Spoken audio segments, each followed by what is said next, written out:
MSN football ഏവർക്കും സ്വാഗതം. Super league കേരളയിൽ ഇന്ന് നടന്ന മത്സരമായിരുന്നു മലപ്പുറം FC vs ഫോർസ കൊച്ചി. ഇന്ന് മലപ്പുറം FC ഫോർസ കൊച്ചിയെ 4-2 എന്ന സ്കോറിന് ആണ് പരാജയപ്പെടുത്തിയിരിക്കുന്നത്.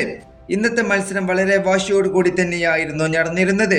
ഇന്ന് ആദ്യ പകുതിയിൽ മലപ്പുറം FC പുറകിൽ പോയിരുന്നു. എന്നാൽ ആദ്യ പകുതി അവസാനിക്കുന്നതിന് തൊട്ട് മുമ്പ് തന്നെ മലപ്പുറം FCയുടെ സൂപ്പർ താരമായിട്ടുള്ള ജോൺ കെന്നഡി 2 ഗോളുകൾ നേടി സമനില നേടി. എന്നാൽ കളിയുടെ രണ്ടാം പകുതിയിൽ വീണ്ടും മലപ്പുറം FC വീണ്ടും ശക്തരായി തന്നെ വന്നു. വീണ്ടും ജോൺ കെന്നഡിയുടെ മൂന്നാമത്തെ ഗോൾ. ഇന്നത്തെ മത്സരത്തിൽ ജോൺ കെന്നഡിയുടെ വക ഹാട്രിക് ഗോളുകളാണ് താരം ഇന്ന് നേടിയത്.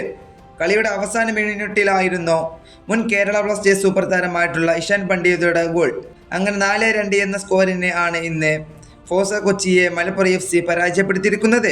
ഇന്ന് ഫോർസ കൊച്ചിക്ക് വേണ്ടി ഗോളുകൾ കണ്ടെത്തിയിരിക്കുന്നത് KB അബീദ്, ജസുരാജ് അലക്സാണ്ടർ റൊമേറിയോ എന്നിവരായിരുന്നു.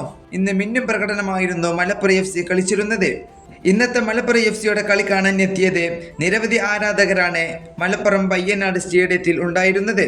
ഇന്നത്തെ വിജയം മലപ്പുറം FC അറിയിച്ച ഒരു വിജയം തന്നെയാണ്. ഇനി അടുത്ത മത്സരം മലപ്പുറം FC തൃശ്ശൂർ മാജിക് FCയെ നേരിടുന്നു.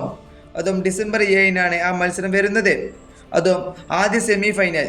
ഈ വീഡിയോ ഇവിടെ അവസാനിപ്പിക്കുന്നു. ഫുട്ബോൾ ലോകത്തെ കൂടുതൽ വിശേഷങ്ങളുമായി അടുത്ത വീഡിയോയിൽ വീണ്ടും കാണാം.